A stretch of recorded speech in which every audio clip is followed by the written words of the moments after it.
yang akan kita bahas. Ada rizki bahkan yang belum dicari, dia sudah datang. Min haitsu la yahtasib. Dari sisi yang tidak dia ketahui.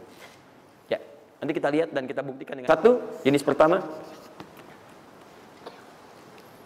Rizki yang mutlak dicari dengan ikhtiar. Ikhtiar. Dalam tanda kurung usaha.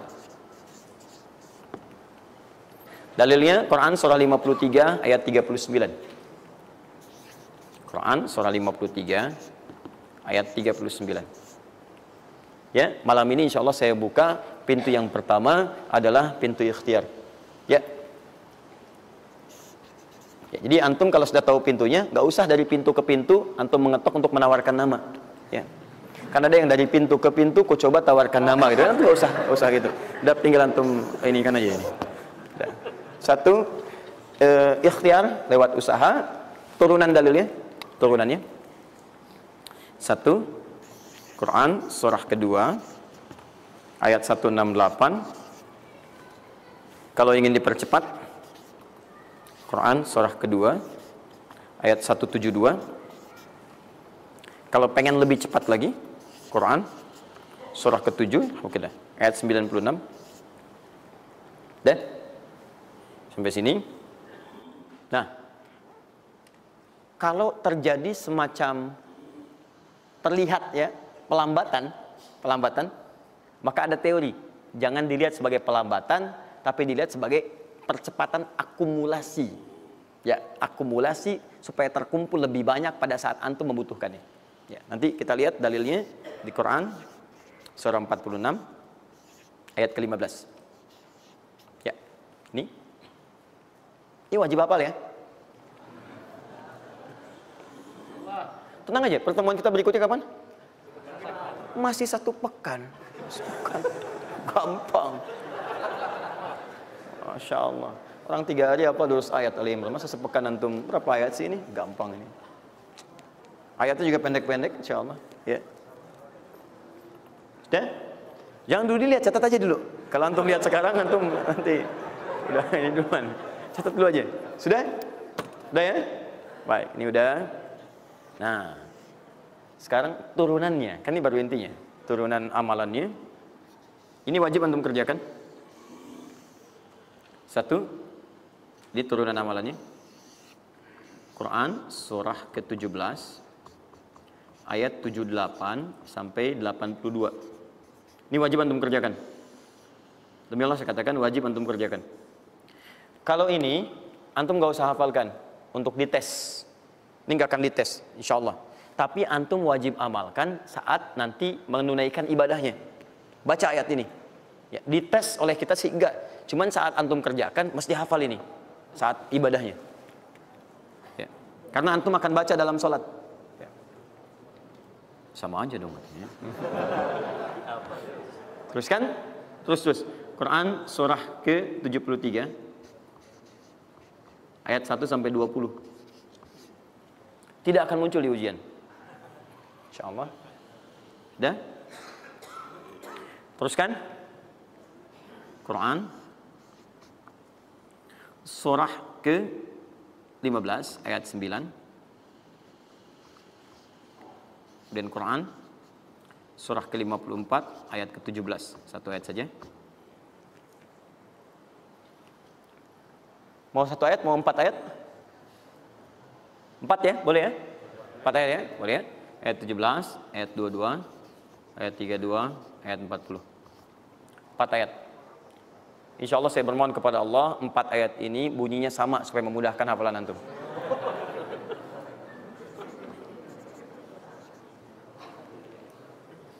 Lima. Sudah? Tahan.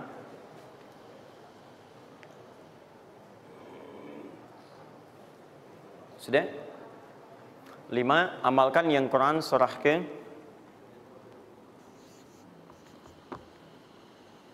51 ayat 18. Ini untuk mempercepat pengabulan doa. Jadi kalau antum minta seketika. Sudah?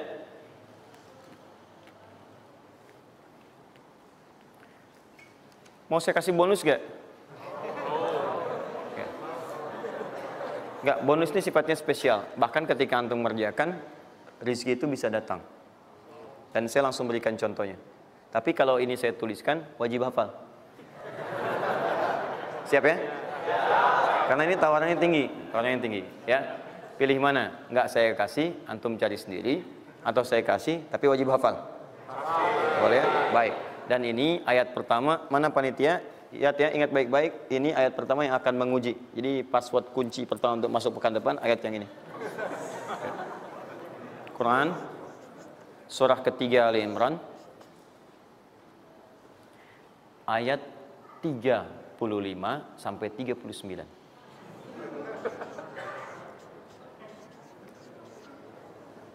Gampang ya? Alhamdulillah. Yang akan diuji hanya ayat 37-nya, 38 dan 39-nya. Yang diujinya 37, 38 dan 39. Panitia boleh acak mau tanya yang mana dulu ya. Tapi itu ayat yang pertama, yang selanjutnya 3 ayat berikutnya bebas pilih. Sudah? Nah, ini bagian pertama. 1, rizki yang didapatkan dengan ikhtiar. Ingat, bahkan Allah langsung menamai ibadah ini dengan ibadah yang sifatnya bisa menambah rizki. Cuman kadang orang nggak sadar, taunya diambil. Tapi kalau pengertian secara bahasanya sebetulnya bukan berkurang, nambah malah. Nambah. Cuman orang tuh nggak sadar ketika dia mau ditambah rizkinya, dia malah nggak mau. Karena merasanya diambil, dikurangi. Kedua, rizki yang didapatkan dengan bersyukur. 2, dengan syukur.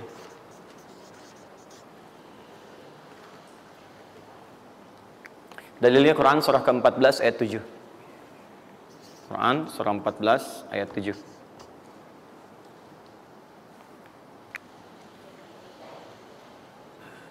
Yang saya kotaki itu yang dihafal ya. Yang saya kotaki itu yang dihafal.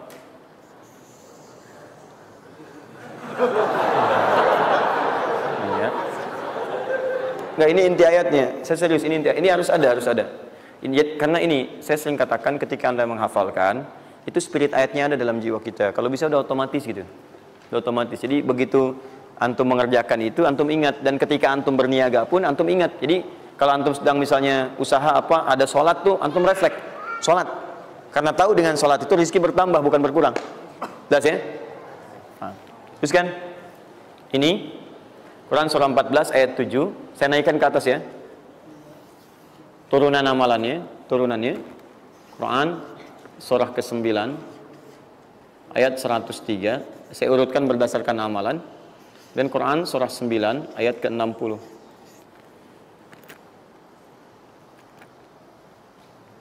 Sudah?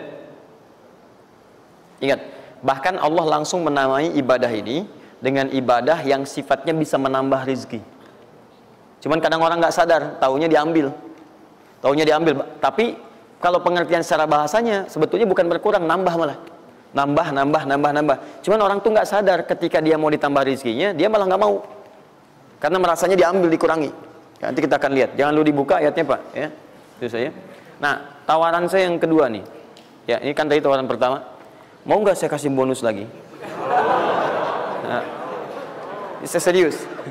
Ketika Anda kerjakan, penambahannya langsung minimal 700 kali lipat nilainya. Mau? Alhamdulillah. Sama, ini 3, ini pun harus 3. Ya. Quran surah kedua ayat 261 sampai 263. Nah, ini saya kotakin.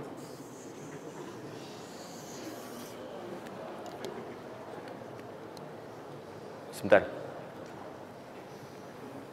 Quran surah kedua ayat 261 sampai 263.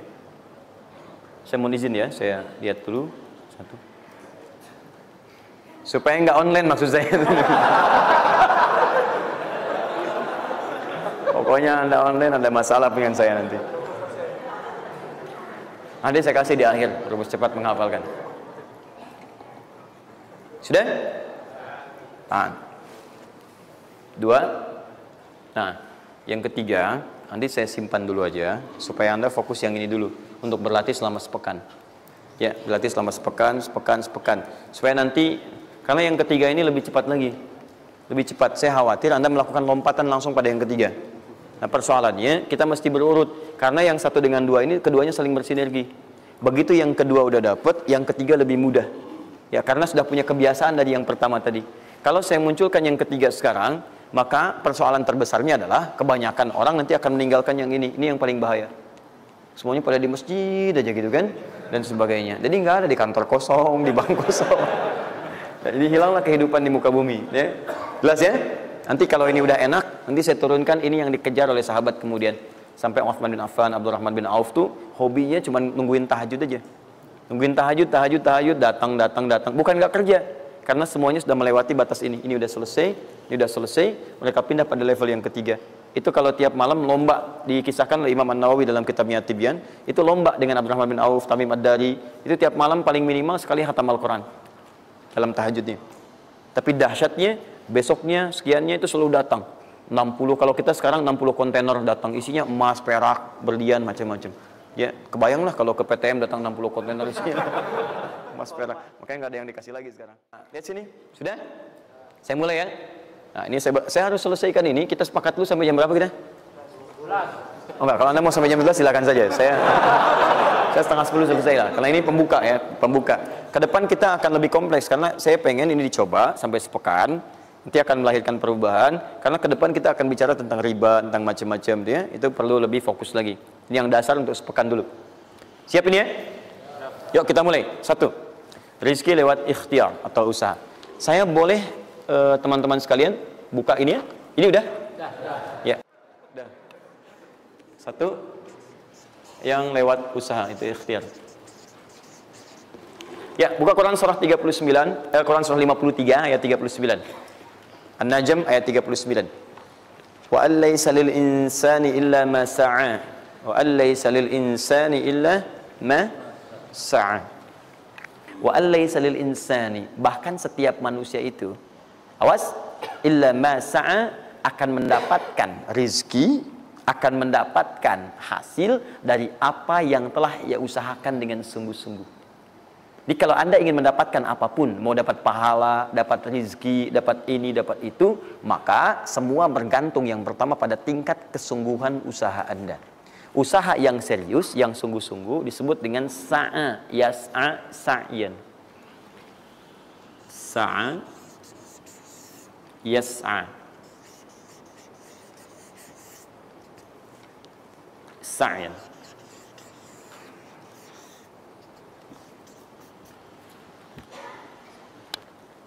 Ini sa'a, yas'a, sa'yan tidak disebutkan dalam bahasa Arab kecuali menunjuk satu usaha yang sangat serius, sungguh-sungguh.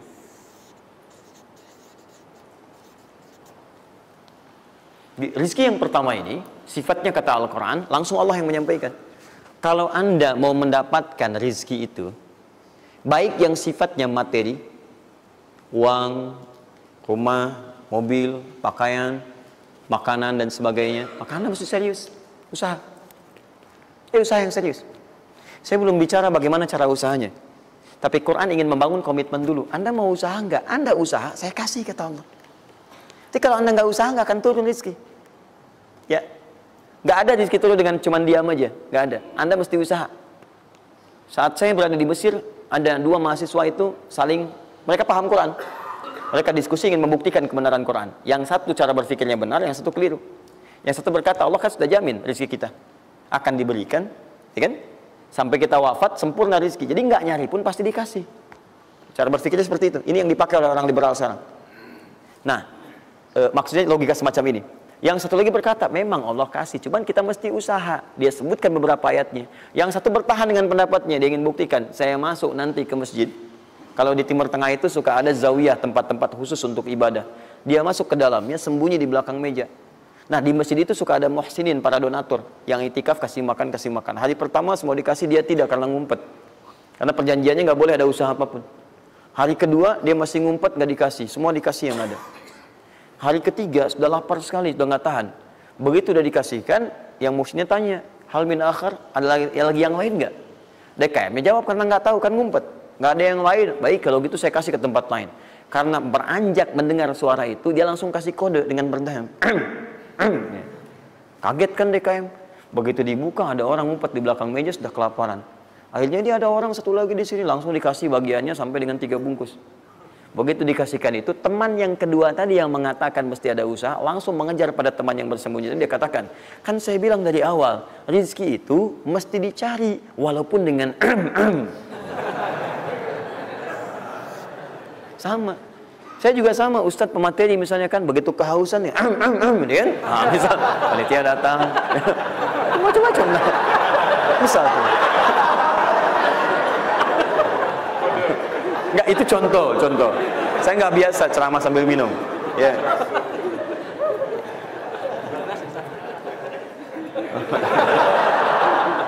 Jelas ya? Nah, jadi prinsip yang pertama, kita harus punya komitmen yang kuat dengan Allah. Kata Allah, kerja ya kerja. Kata Allah, usaha ya usaha, jangan diam. Di usaha itu sepanjang keluar yang disebut usaha dari dalam tubuh kita, kaki melangkah, tangan bergerak gitu kan, kemudian mulut berbicara, bersuara, atau telunjuk menunjuk aja, ada usaha, rezeki turun. Apa butuh pembuktian lagi? Tuh lihat di beberapa belokan-belokan tuh, cuman orang begini aja, prit, 1000, makasih Pak, 2000, makasih bos, ya kan, 5000, paman. Om. Jelas ya, paham ya? Nah, ini yang pertama, usaha yang serius. Nah, ini langsung dicontohkan oleh Allah. Bahkan kalau Anda serius, nah perhatikan, ini jejaknya langsung ditemukan dan diabadikan dalam Al-Quran. Ada beberapa tahapan yang mesti kita tahu. 1, 2, 3. Perhatikan cara keseriusan yang digambarkan dalam Al-Quran.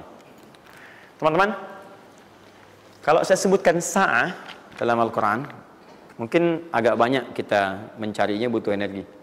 Tapi kalau saya ilustrasikan begini, antum insya Allah akan lebih cepat menemukan.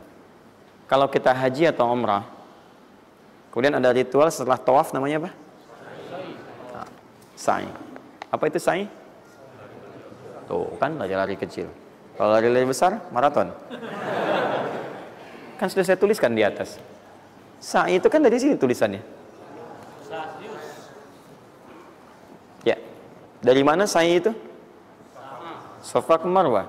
Ya, buka Quran surah kedua ayat 158. Paling kiri di pertengahan. Innas safa wal marwata min sya'airillah. Faman hajjal baita aw i'tamara fala junaha alaihi ay yattawafa bihima. Man tatawwa khairan innallaha syakirun alim. Lihat sini. Ibadah ini kenapa dinamakan dengan sa'i? Dan sementara orang sekarang agak kurang tepat menerjemahkan dengan lari-lari kecil. Dalam bahasa Arab lari kecil bukan sa'i. Dalam bahasa Arab lari-lari kecil itu bukan sa'i.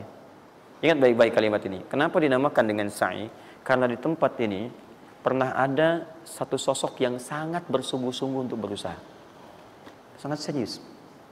Untuk mendapatkan rizki dari Allah Subhanahu wa ta'ala. Sosok ini datang, diantarkan oleh suaminya. Kemudian ketika diantarkan, ternyata ini yang paling menarik. Ini yang saya berikan 3 panah ini.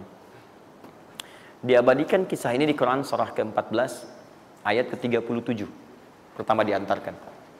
Ya, begitu tiba suami istrinya dengan anak yang baru lahir, tiba-tiba langsung bermohon kepada Allah. Perhatikan, bukankah Allah pemilik rezeki? Masih ingat tadi teori di awal? Pusat rezeki ada di mana? Baik. Nah, ini teman-teman sekalian, kaidah yang pertama. Kalau antum ingin berikhtiar berusaha, maka hal yang pertama dilakukan adalah mendekat dulu kepada pemiliknya.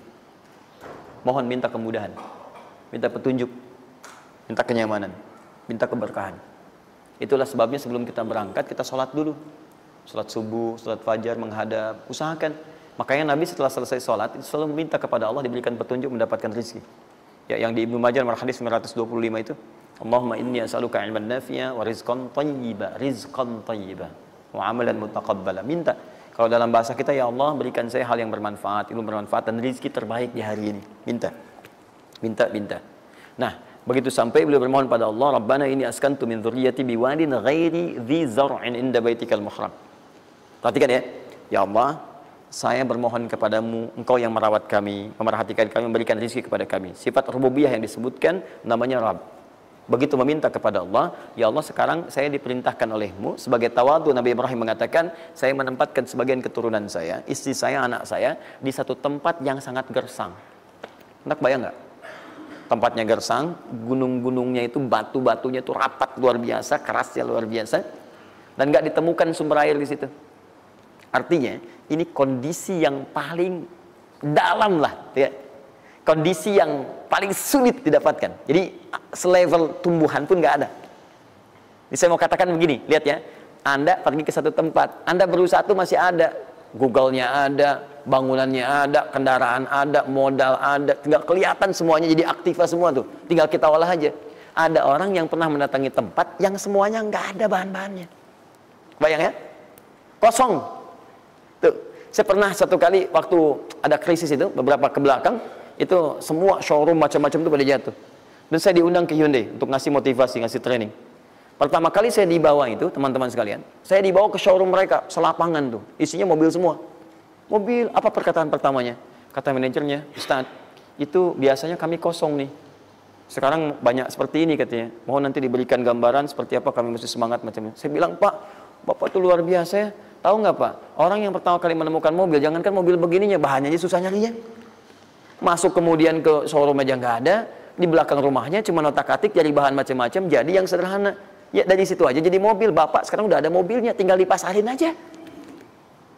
Nah sekarang banyak orang banyak mengeluh. Nabi Ibrahim dulu cuma bawa istrinya ke tempat yang gersang luar biasa, nggak ada potensi apa-apa, materinya kosong, itu gersang, tumbuhan nggak tumbuh.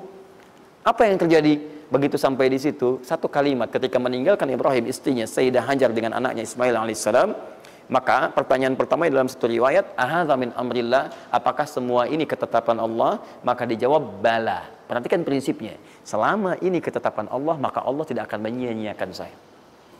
Dan rizki telah Allah tetapkan kepada kita, maka Allah tidak akan pernah menyia-nyiakan kita. Paham ya?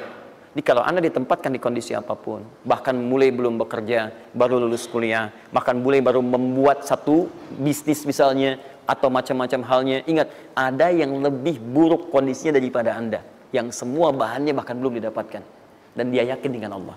Sepanjang Anda punya Allah, maka semua akan mudah bagi Anda. Ini prinsip yang pertama. Jelas ya? Nah, kalau sudah paham sampai sini, belum berhenti karena ada komitmen untuk usaha. Apa usahanya? Maka Ismail menangis satu saat, dan Allah tetapkan asinya nggak keluar dari ibunya. Begitu tidak keluar, nah anak ini kan pasti bergejolak. Tangan bergerak, kaki bergerak, disimpan di bawah.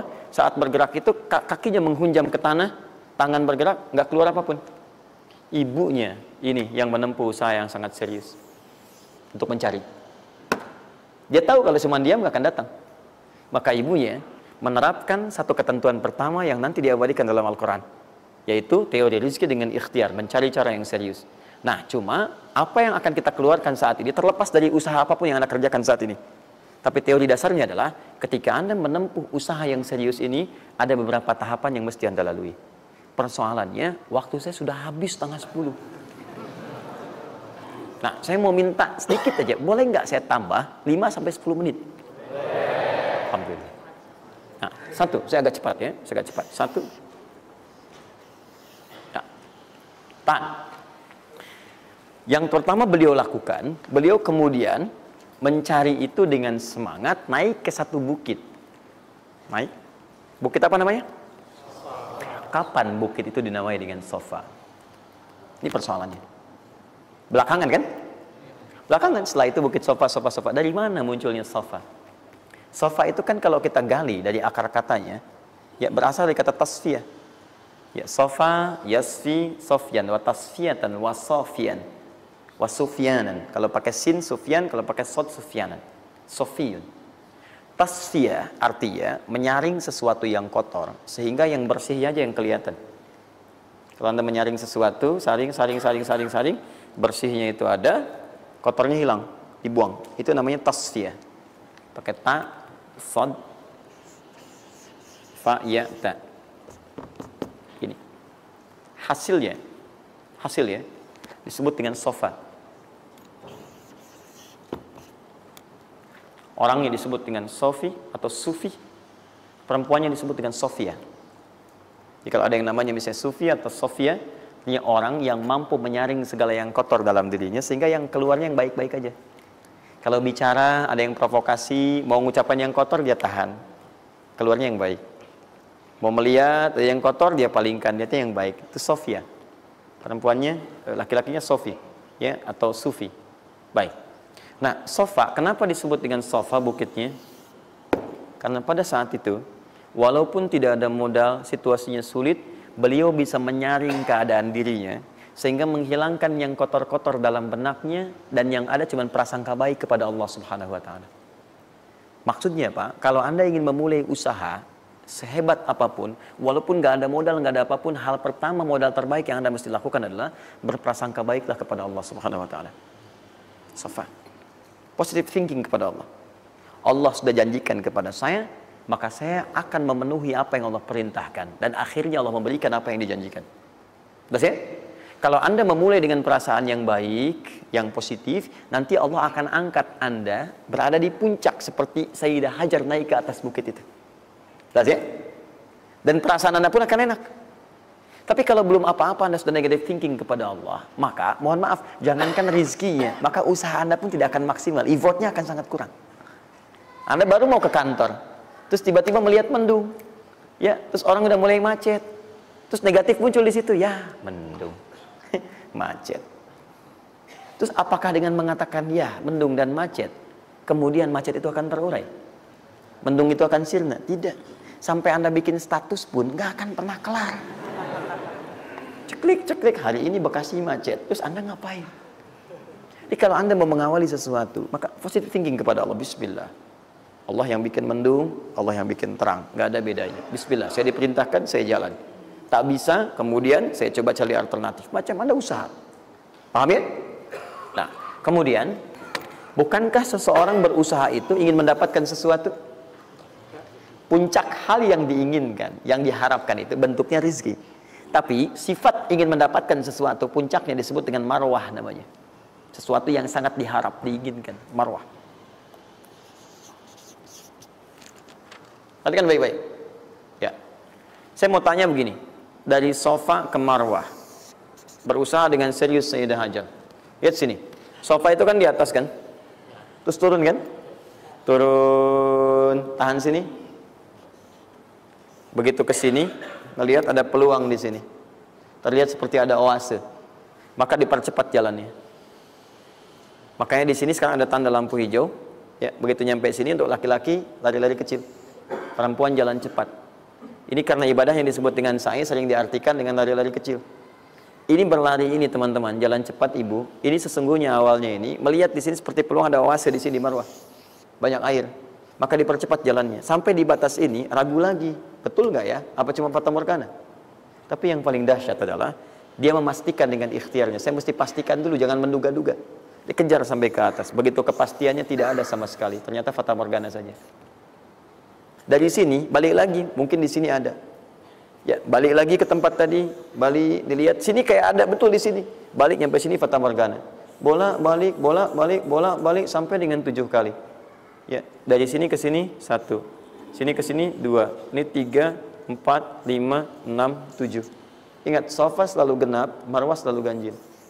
Kalau Anda umrah, kemudian tiba-tiba Anda merasa berakhir selesai, tapi posisi Anda di Sofa kemungkinan cuma 2. Kalau bukan Anda kurang baru 6 kali, atau Anda terlampau soleh 8 kali. Pasti di sini. Nah, apa hikmahnya? Proses ini disebut dengan sa'i. Perhatikan baik-baik. Tahan, fokus. Ketika Anda berusaha teman-teman, maka mulailah dengan berpositive thinking kepada Allah.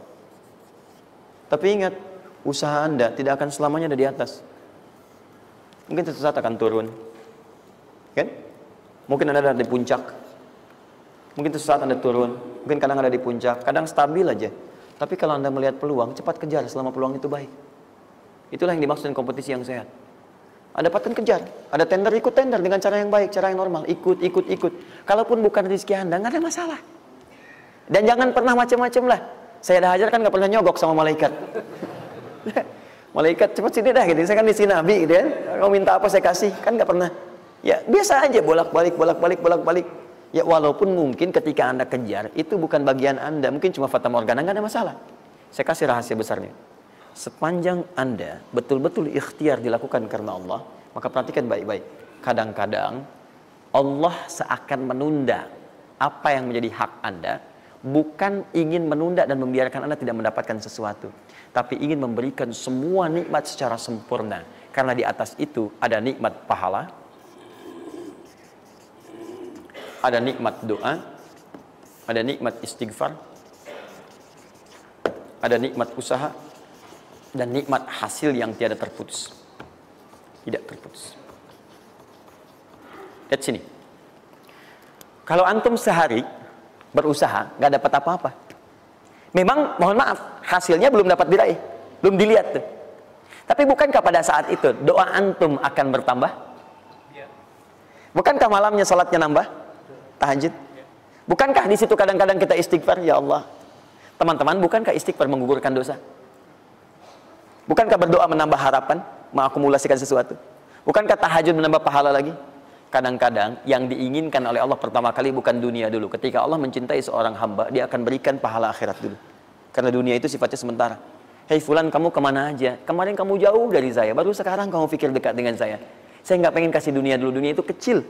Kalaupun di seekor sayap samuk sebelahnya, sebelah sayap nyamuk ada dunia itu ada nilainya, saya kasih buat kamu deh, nggak ada nilainya. Ya, karena itu saya ingin kamu akhirat sempurna dulu. Saya ampuni dulu dosa-dosa kamu yang kemarin. Begitu sudah diampuni, hari kedua istighfar lagi diampuni, saya kasih pahala yang banyak. Begitu pahala udah dapat, dosa udah diampuni, baru dunia diakumulasikan. Karena hukum dunia itu, kalau antum usaha akan terus diberikan. Jadi nggak ada yang nggak dikasih. Jadi kalau antum sehari bekerja ini, kelihatannya nggak dapat apa-apa. Bukan nggak dapat apa-apa, disimpan untuk diakumulasikan. Nanti dosa antum tuh udah hilang, amalan udah banyak, antum dapat banyak. Kadang-kadang nggak sadar kalau saat dapat banyak itu sebetulnya itu hasil usaha antum sebelumnya.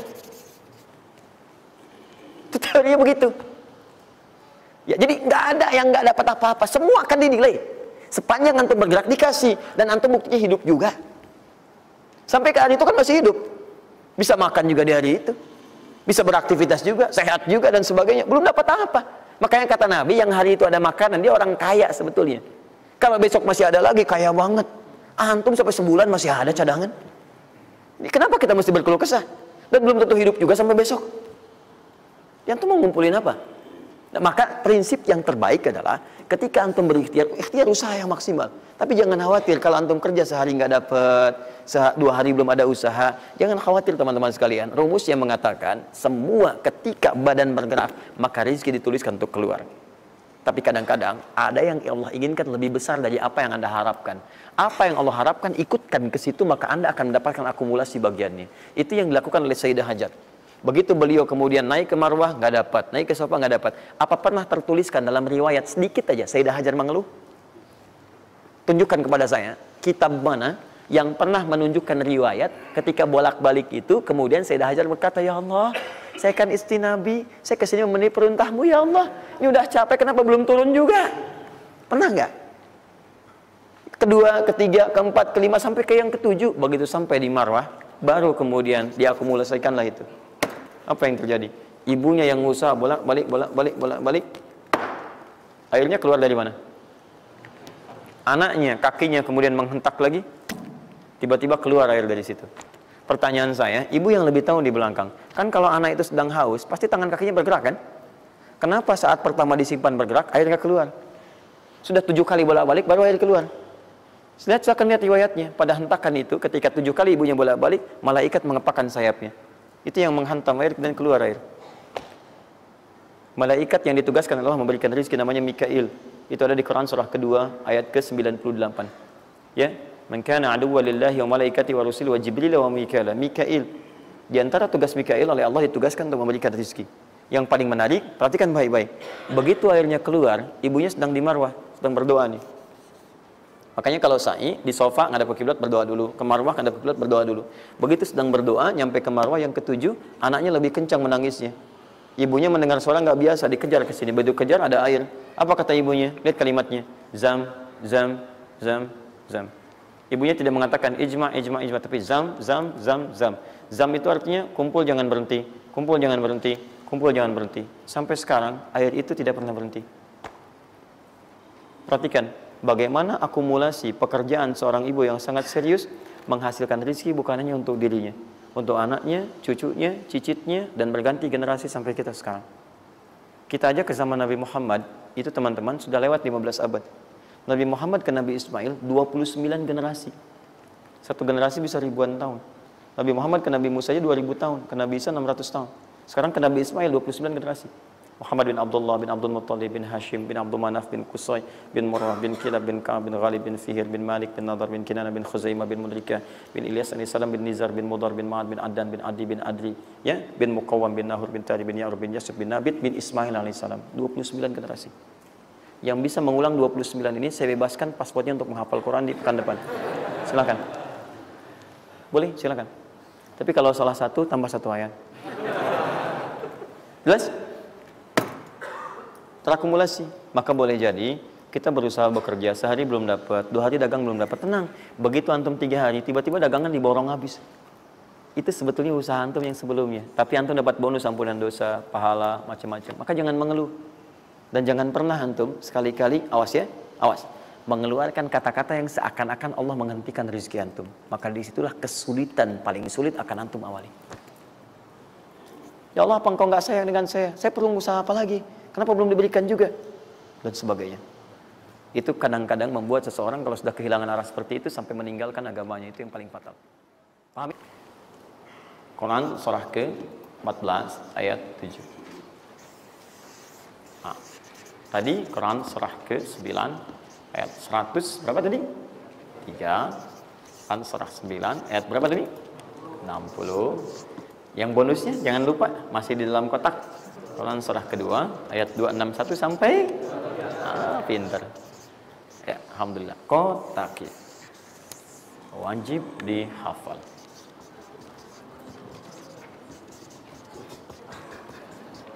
Maksud saya di akhir pasti ada yang foto. Saat foto itu kalimat ini harus muncul. Jangan di capture, jangan di ini crop. Jangan di crop. Fokus. Nah, sekarang rezekinya sudah ada. Bagaimana Anda mendapatkan akselerasi dari peningkatan? Ya, baik sifatnya kuantitasnya ataupun juga nilainya. Terus. Ya, maka rumusnya kalau sudah dapat dari usaha itu, tadi kan usaha kan? Ya, ada usaha yang kedua. Masih ingat teman-teman? Yang punya rezeki siapa? Nah, sekarang Allah tawarkan, saya akan berikan kepada kamu, kata Allah, peningkatan dari usahamu dengan cara yang tidak terlampau susah. Kamu gak perlu kerja ini lagi, itu lagi, dan sebagainya. Tapi kamu tinggal mengimbangi saja. Kamu kerja, kamu amalkan juga yang ini. Apa amalan itu? Syukur. Perhatikan langsung redaksi dari Allah. Saya tidak akan menambah, mengurangi. La in syakartum la azidannakum. Ingat, la in syakartum. Kalau kamu bersyukur kepada saya, la azidannakum. Saya akan tambah bagimu. Jelas ya? Tambah di sini bukan menambah nominal. Ya, karena nominal itu akan tetap. Maksudnya kalau antum 100 miliar aja. Yang ditambahkan itu ada 2. Pertama, penambahan percepatan dan kemudahan dalam mendapatinya. Lebih mudah dari sebelumnya. Yang kedua, penambahan keberkahan di dalamnya. Berkah itu manfaatnya lebih banyak. Yang tadinya 50.000 jadi cepat habis, sekarang tuh banyak manfaatnya. Ya, kepake gitu. Di kalau dulu tuh semua pengen dibeli, dapat 5 juta juga, cuma semua pengen dibeli baju, dibeli gitu kan? Ya ini dibeli, lihat orang beli ini pengen beli itu. Tapi setelah antum kerjakan ini, itu asasnya asas manfaat. Kepake nggak? Manfaat nggak? Kalau manfaat itu saya dapatkan, kalau tidak mungkin hak orang lain yang Allah titipkan lewat saya. Jelas ya? Nah, sekarang lihat. Bagaimana cara bersyukur itu? Cara bersyukur itu ada 2.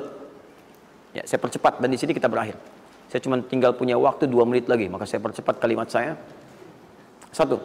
Cara bersyukur itu 1, keluarkan dari harta itu bagian zakatnya kalau sudah memenuhi unsur zakatnya. Keluarkan dari bagian harta yang didapatkan, kalau antum bekerja dapat gaji, dapat macam-macam, masuk nisabnya, muncul haulnya, kaidah pertama keluarkan. Dah.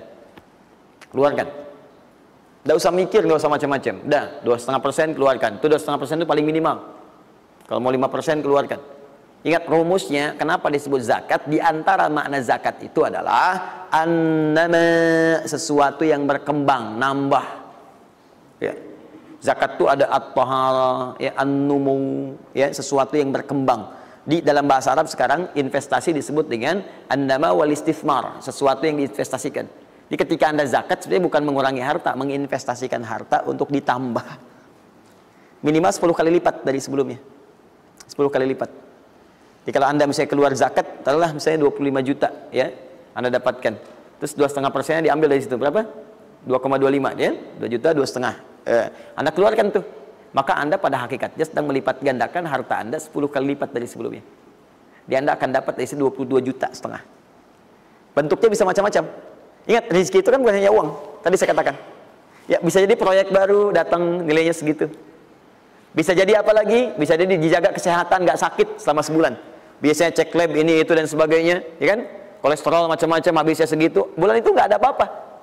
Terus Anda berkata, alhamdulillah nih sekarang saya kelihatan sehat, gini-gini, hasilnya positif. Padahal Anda itu dihasilkan lewat zakat, lewat macam-macam. Nah, misalnya nggak ada konflik, nggak ada masalah di hari itu, yang kalau diselesaikan nilainya 22 juta. Masa marah dengan istri macam-macam. Mama kenapa sih, Ma, gini-gini? Papa mau damai. S9 Note.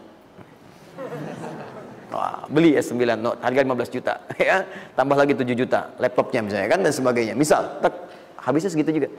Jadi dijaga oleh Allah, mendapatkan penambahan, bisa berupa langsung nilainya, nominalnya dapat proyek yang lain, atau dijaga untuk mendapatkan yang non materi tadi. Paham?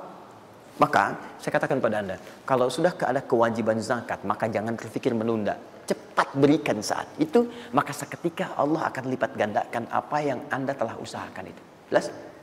Jadi yang pertama, kalau sudah ada kewajiban zakat, cepat ambil. Bahkan, nah ini saya mau ambil komitmen. Saya ambil komitmen. Siap mengikuti ini? Siap berkomitmen insya Allah? Bahkan Allah langsung meminta kepada yang punya otoritas atau juga teman-teman di sampingnya untuk saling mengingatkan. Bahkan kalau punya otoritas langsung ambil. Saking inginnya Allah harta orang itu tuh terus bertambah. Maka turunlah Quran surah 9 ayat 103. Khudh min amwalihim sadaqah tutahhiruhum wa tuzakkihim biha. Muhammad, kalau dia lupa atau yang lain, ambil aja deh. Ambil aja. Ambil dari harta dia itu kalau sudah mencapai nasabnya. Nisabnya sudah ada, haulnya sudah sampai, ambil. Apa tujuannya? Sedekah. Perhatikan, zakat disebut dengan sedekah. Sedangkan sedekah tidak disebutkan dalam rumus bahasa kecuali kullu ma'rufin sedekah. Semua yang baik-baik disebut dengan sedekah. Kata Allah, saya ambil itu bukan ingin mengurangi kamu, tapi ingin membuat kebaikan untukmu. Apa kebaikannya ya Allah? Wa tuzakkihim. Tuzakki dari kata zakat yang punya arti dua tadi, menyucikan jiwa, plus yang kedua menambah apa yang telah kamu dapatkan itu. Jadi kamu tuh jangan nanti kotor hati kamu karena terlampau banyak ini, fokusnya ke situ banyak tapi kamu nggak pakai. Maka saya biarkan kamu dengan mengeluarkan zakat itu supaya bersih hatimu, punya nilai berbagi dan tidak terlalu bergantung kepada harta dunia yang kamu akan tinggalkan kelak. Dan yang paling dahsyat, kalau kamu kerjakan, saya tambah kemudian kualitasnya, saya tambah keberkahannya, bahkan saya permudah untuk mendapatkannya. Jelas sampai sini? Bonus yang ini, nah, peningkatannya lebih dari yang pertama, 700 kali lipat. Ini minimal 700 kali lipat. Apa itu secara singkat? Infak.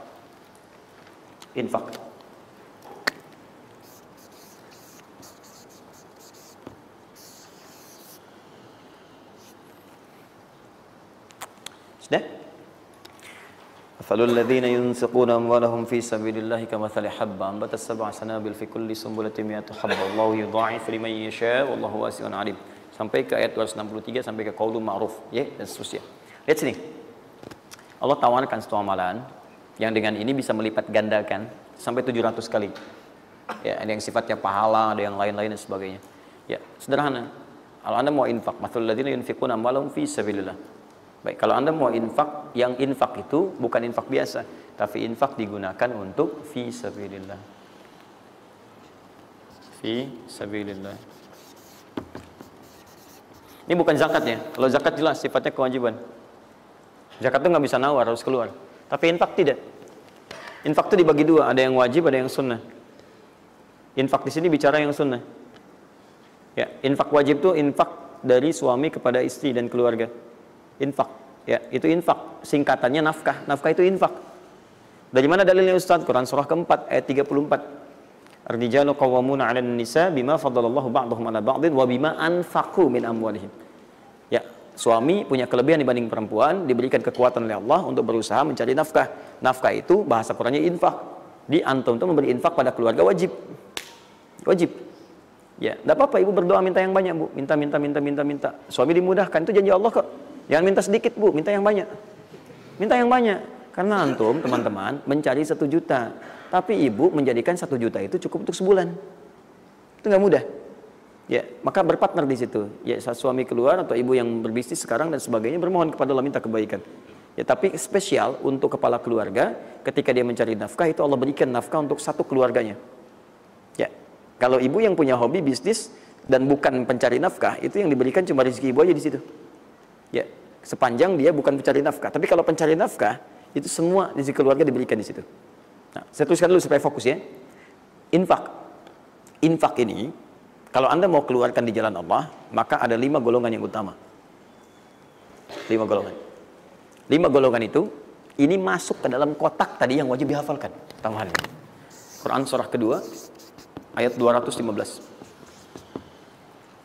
Cepat, waktu saya tinggal 5 menit. Kalau Anda terlampau lambat, saya tidak akan bisa menyampaikan rumus cepat menghafalkan apa yang telah saya wajibkan.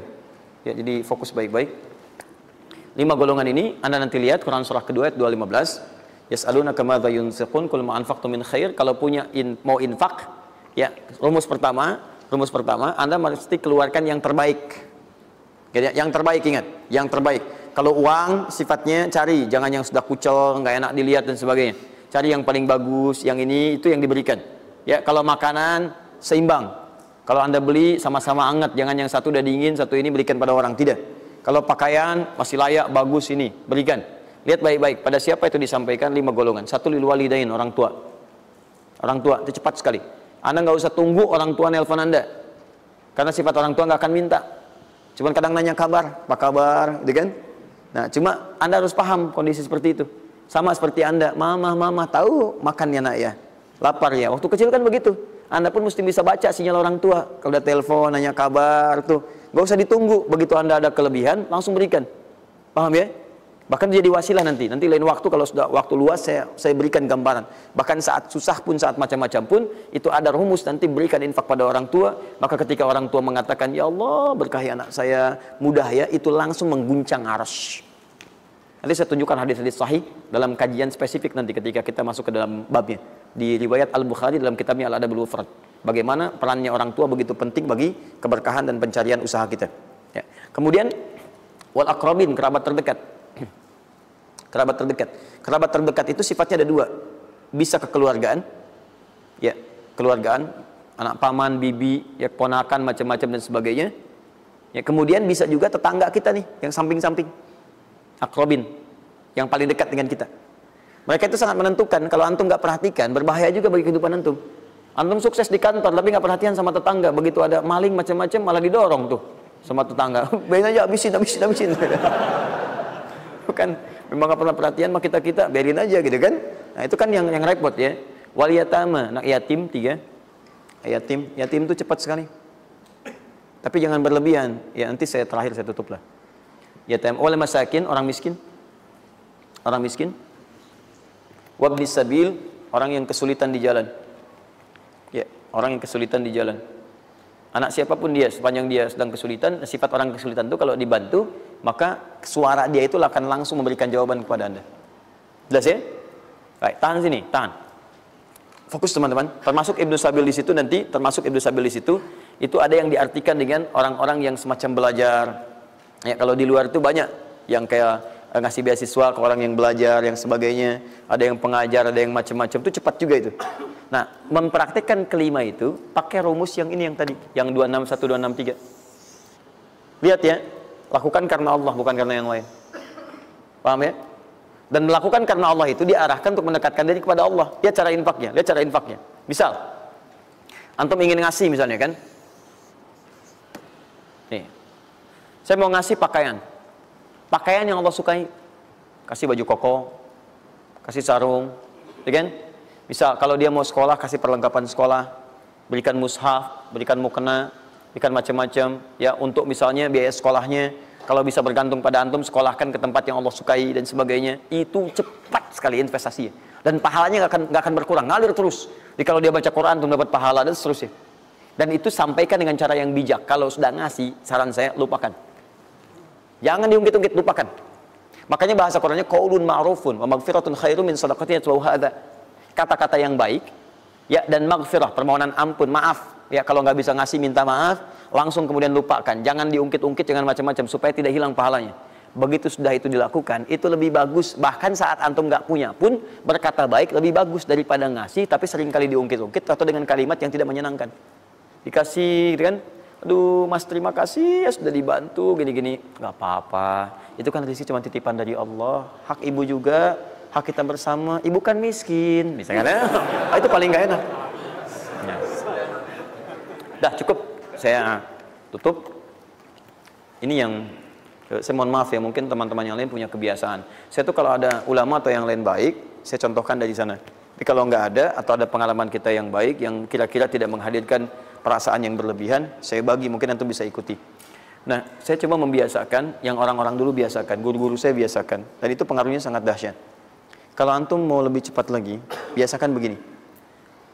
Menerima pendapatan dari manapun, walaupun bukan gaji atau apapun, cobalah antum keluarkan dari situ, niatkan sebagai sedekah. Saya ulang ya, menerima berapa peser pun dari manapun pendapatan, coba antum keluarkan sebagai sedekah. Misal 2,5%, 5%, keluarkan aja. Bagi siapa. Demi Allah saya katakan, begitu antum kerjakan itu karena Allah, maka Allah akan merawat anda dan menjadikan dunia kecil bagi anda. Apapun yang anda butuhkan, ada kecil sekali. Dan anda sudah nggak melihat, nggak ada nilainya tuh dunia itu. Ya, jadikan kebiasaan itu. Kalau ada pakaian sudah anda pakai, datang lagi yang baru, ini yang lama kasih aja, yang layak dipakai dan sebagainya. Seperti itu biasakan. Begitu anda biasakan, nanti Allah jadikan kecil dunia bagi pandangan anda. Nggak ada nilainya. Dah. Paham ya? Itu kalau antum mau ikuti silahkan, atau kalau mau bertahan di yang pokok silahkan. Saya sudah katakan, saya tidak akan menambah waktu lagi karena sudah jam 10. Pas 12 menit dari apa yang saya minta. Dan saya tutup dengan kalimat, kalau ingin dimudahkan menghafal ayat-ayat yang disampaikan, maka caranya cuma dua. Satu, yakinkan antum bisa menghafalkannya. Yakin, jangan ragu. Bisa. Yang kedua, anggap mudah. Pokoknya kalau sedang ada merasa susah, mudah. Bisa insya Allah. Ya, siap? Ya, mudah atau susah? Yakin? Berapa ayat tadi?